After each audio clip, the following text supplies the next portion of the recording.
just how bad is it for Russian troops on the front line? Intercepted phone call gives us an insight. And you know who even they say has it worse? Deserters. We're going to look at their fate here right now. This is, of course, from Insight from Ukraine and Russia. This guy makes great content translating these interceptions. Of course, his link is in the description. You should absolutely check him out. And, of course, give his videos a like. But let's get into it. Don't want this war the most at those who are on the front, because they see themselves how cruel it is. Right now you'll hear an interception in which Russian soldier warns his friend against going to this war. Let's listen to it. Правда, что недавно был у вас обстрел, вас обстреляли? Да, у меня во взводе, да, 4 300. Okay, right there, that's troubling that this wife doesn't even appear aware that there was shelling recently. This is like a daily occurrence on the front lines, and it's publicly available knowledge. It's literally mapped. That sort of stuff is a testament not only to how tight the Russian information controls are, but oftentimes how little information those who are getting conscripted have. We've looked at the data, and it's shown that frequently, overwhelmingly, Russians from rural areas, particularly ethnic minorities, are the ones being recruited into this war effort, being mobilized. They found that despite making up something like 15 to 30% of the Russian population, individuals from Moscow make up a vanishingly small portion of those killed on the front lines. And it could be because Muscovites are more likely to be able to navigate a bureaucracy and work their way out of mobilization. But I think it's actually much more likely that the state is deliberately trying not to bring the war home, so to speak, and is instead focusing on people on the margins of Russian society to engage in this fighting. That would explain why this woman doesn't have access even to basic information that you and I and probably the average Muscovite can find on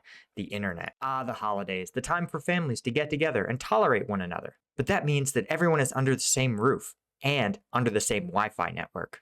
From Uncle Bill, who visits those sketchy conspiracy websites, to your bratty nephew who plays some weird mobile game that was developed in a country you've never heard of, it's probably worth it to invest in your own cybersecurity this holiday season. That's why I wanted to talk about today's sponsor, Atlas VPN. Have a private Christmas and a safe New Year with Atlas VPN Premium. You can get it for just $1.70 a month with 6 months free and a 30-day money-back guarantee. Click the link in the video description and grab this Christmas deal right now. One Atlas VPN subscription protects unlimited devices. So from your laptop to your phone, Atlas VPN has you covered. Atlas VPN also blocks malicious links, ads, trackers, and notifies you when someone is trying to steal your data. Atlas VPN also keeps your internet searches private and prevents online companies from tracking your activity. You'll be able to see price deals only available in select locations like deals on airlines or hotels. And you can access geo-restricted content on services like Netflix or Hulu. Have a private Christmas and a safe New Year with Atlas VPN Premium.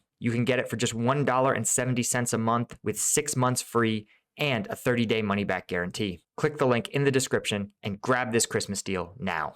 Тебе позвонит человек, когда в Россию приедет. Тебе позвонит человек. Позывной у него юрист. А что мне, он что-то скажет мне, расскажет или что? Да, это будет с Вологды. Сейчас Дима Сухов перед тобой сидит. This is interesting. He said you should expect a call from one man when he arrives in Russia. His nickname is Jurist. She's like, so he'll tell me something or what? And the soldier says, yeah, he'll call from Volvoga. And here, it's tough to say what I think this is. So I sort of suspect that he may believe his calls are being intercepted, or which is correct. Obviously, we're listening to it, but intercepted by Russian intelligence or law enforcement. And I suspect that this guy may be a deserter, or he may be some sort of fixer. But my guess is either a deserter or someone relaying something from the front lines to Russia. But either way, he doesn't give his real name, making him hard to track. and simply says that you'll get a call from a Volvoga number. You should answer, and he will tell you what to do from there. So really interesting insight, kind of a throwaway, but a really interesting, interesting. I guess insight's the right word. That there's some sort of black market or gray market activity taking place here. Again, is it, hey, I want you to help my friend, he's deserting? Is it, I want you to make some sort of deal with this guy because he can get me armor and equipment? Maybe he's taking back something that the individual's looted that's very valuable. Tough to say, but either way, the wife seems to understand that that his phone calls are monitored, and she just needs to move on from the conversation. And now her husband asks, is his friend near you right now? Да, тут. Так что ему скажи, сюда не надо лезть. Куда сюда? Сюда, на Украину. Я на Украине, я лично выехал сейчас на передок, вон там, у меня через 2 километра уже укропы. He's like, I'm in Ukraine, man. Yeah, this is really seems like a pretty high level of ignorance from the wife, to not be aware that mobilized soldiers are going to Ukraine. Сейчас я пойду резать. Я не хочу это знать. Ну, тебе не надо это I don't want to know this. He's like, yeah, you don't need to know this. Диме Ну, скажи. так что тогда мне рассказывай. Дай Диму мне, пожалуйста. Алло. Здорово, братуха. Shout out to this wife for being like, I don't want to know what bullshit you're up to. Like, damn, dude, your husband's life is at risk. I mean, I get it. Sometimes when we would call home, especially when the stress level really ratcheted up, sometimes it was really nice to just talk to your family about dumb shit. You know, a lot of soldiers got a lot of value from just talking to their wife and just having, talking for 30 minutes, an hour, where they just said, hey, you know, the kids went to school, they painted a picture, even just like dumb drama, like, well, the school, had the flu, and then they said he had to be out for 3 days, but I couldn't take off work. Like, sometimes even that routine push and pull, like low stakes life stuff can feel almost like a respite when everything is high stakes and life or death. So I kind of get it from the soldier's side, but I don't know why the wife is like, yeah, don't tell me what's wrong with you. It's like, damn, let the man vent. Здорово, братан. Коси как можешь больше, чтобы сюда не попасть. Здесь оно нахуй, это не надо. Че, жопа? Damn, he's not pulling punches. Hey, man, avoid mobilization as much as possible. Жопа полная. Вот у меня через пару километров укропы стоят. Я между растяжек, короче, стою сейчас. И может сейчас миномет прилететь. Как тебе такой расклад? Я понял. Я уже со взводом 4 300-х. Yeah, that's wild. Maybe Jurist is one of the wounded people that he's sent home. Yeah, this is also an interesting one. I'm staying between booby traps. I think he means he is staying on his side of mines and other traps, and the Ukrainians are staying on their side. He's trying to put booby traps between him and the Ukrainians. And he says, but it's possible that, you know, I'm still going to catch a mortar. So I think that's really interesting, and maybe a testament to the fact that, like, he's stationed somewhere on the front that is not that active, where the possibility of a ground assault is more limited. Правил домой. Короче, такая хуйня вообще. Так что, парни, сюда не суйтесь. The worst thing is how Russians treat soldiers who refuse to fight. According to the next interception, no one lets them go home just like that. Ну вот нам сейчас из штаба 10 числа, у вас там какое-то наступление, вы наступаете. Нет, на вас найдет 10 числа наступление, а у вас должно быть контрнаступление раньше. The wife thinks she's helping, which I always appreciate. I think it's funny, especially given that this phone call was intercepted. Obviously, the 10th was several days ago. Was there an offensive by the Ukrainians? Not really. Not of any significance. And the Russians have been sort of counterattacking, but it's tough to say if I would even call it a counterattack. They've been applying steady incremental pressure to Ukrainian forces near Bakhmut and Donetsk, but it's tough to even call it like a counterattack. Мы спрашивали насчет дома, насчет The attacks that are happening are on the squad, company, or platoon level, maybe a battalion at most. Certainly nothing a member of the general staff would even be concerned about. всего. Он говорит, какой домой? Мы же им говорили, что в этих числах у нас что-то там. Говорят, что 344, 346... Yeah, this is one of the things that's really tough about these types of conflicts, right? World War II is a good example where soldiers would often would be mobilized, drafted, or conscripted, assigned to a unit, sent overseas, and they would just fight until the war came to an end. This is, of course, absolutely crushing to morale. The idea that you are going to go and you simply won't leave the war until the war's conclusion is it's hard to understate how much that damages morale. There was probably a belief at the time that soldiers who understood that only through victory can they go home were more likely to fight harder. Whereas in Vietnam and in Iraq and Afghanistan, you saw there had to be a policy of rotation. There had to be some sort of troop rotation. And initially in the US, that was 12 months in combat, and then you were rotated off, and you were guaranteed at least 12 months stateside. But over time, that would ebb and flow. For example, during the surge in Iraq in 2008, that was extended to 15 months in country. Oftentimes to soldiers who were already deployed, which was just a pretty crushing piece of news to get. And around 2012 or so, they changed it to 9-month deployments, which I actually disagreed with because of how the Afghan culture works. It just takes time to get to know somebody, and it felt like it took you 6 months just to get to have a working relationship with your Afghan partners. So the idea that you only then had 90 days to actually achieve real gains, I thought was sort of preposterous. But Russia is obviously not in a position to rotate troops to on and off the front lines. So this is why the general is probably like, going home. Полк меняет место дислокации в ближайшее время. Я теперь не знаю, с какими посылками. В смысле, мы меняем?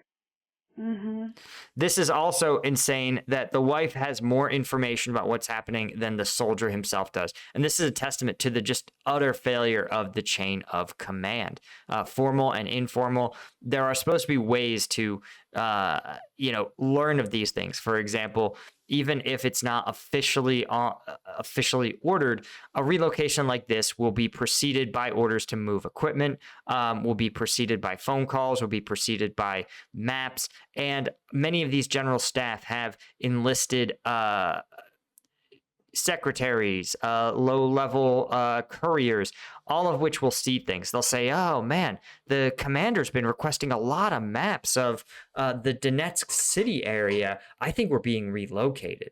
And that sort of rumor, while not a order from the chain of command, still requires an intact chain of command. Вперед будут перекидывать. Кстати, из 346-го полка в Козлов везут народ. Вот ты помнишь, говорил где-то назад домой?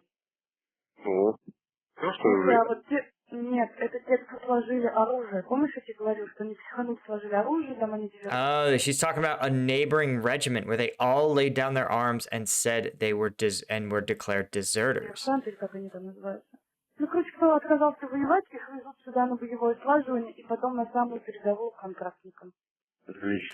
Interesting. So it sounds like what they're doing here is taking those troops back to the rear for retraining, and then they are sent to the very front lines, the most dangerous places, as contract soldiers, which sounds like maybe a worse role to have. This is kind of an interesting way of dealing with it. I can understand, of course, that when soldiers refuse to fight, they really can't stay on the front lines. That makes total sense. And I sort of suspect that the retraining is probably commensurate to like a penal battalion of some kind, some sort of punishment where the front line suddenly starts to look like a good idea. It may also be possible that part of that effort is to identify those who were the ringleaders of the desertion effort or the refusal to fight, and to remove those individual soldiers, place them with other units, or just break the unit apart so that they can't engage in this sort of collective action again. Obviously, the fighting force of a unit is destroyed by its by breaking it apart, but when units turn toxic, it's kind of the only way to do so. The U.S. had similar instances, oftentimes with National Guard and Reserve units, because they would spend a long time together, years and years, oftentimes with the same unchanging command structure. What you would have is sort of roles would dissolve somewhat, and people would assume more of their civilian character, which can be fraught, right? Because in the U.S. National Guard and Reserve units, you might have individuals who, on the civilian side, are, let's say, a CEO or the chief of police of their town or city, but on the military side, they may just be a squad leader. They may even just be a specialist, and not have authority and answer to someone potentially below them in their civilian organization. And when you have when those relationships don't maintain a sort of military bearing, and there's several ways you can do it, it can really start to become very, very fraught and sort of toxic, right? You end up with people leading from the bottom, people who don't have the right skills and experience, ostensibly being the leaders or the spiritual moral compass of their unit. It can be it can be turned toxic very quickly. Вот, так что не обольщайтесь, что они едут домой, они ненадолго и потом в самое мясо. Дядя Лёша вчера сказал это. Damn, even your wife is calling it a meat grinder.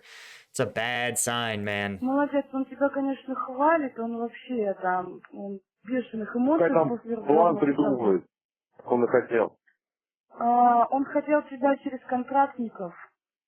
Interesting. So his wife says that Aunt Leisha, maybe that's Uncle Leisha, wanted to try to get you out through contract. So I think it means by somehow trying to get him out through becoming a contract soldier, like changing from a draftee to a contract soldier. But it sounds like the way they're talking about this, it sounds like being a contract soldier is the lowest tier of soldier, given probably the most dangerous assignments. Which makes sense. I believe contract soldiers are paid significantly more. So I think Russia has an incentive to eliminate their personnel cost, reduce their personnel costs as quickly as possible, which means giving your most expensive soldiers the most dangerous assignments.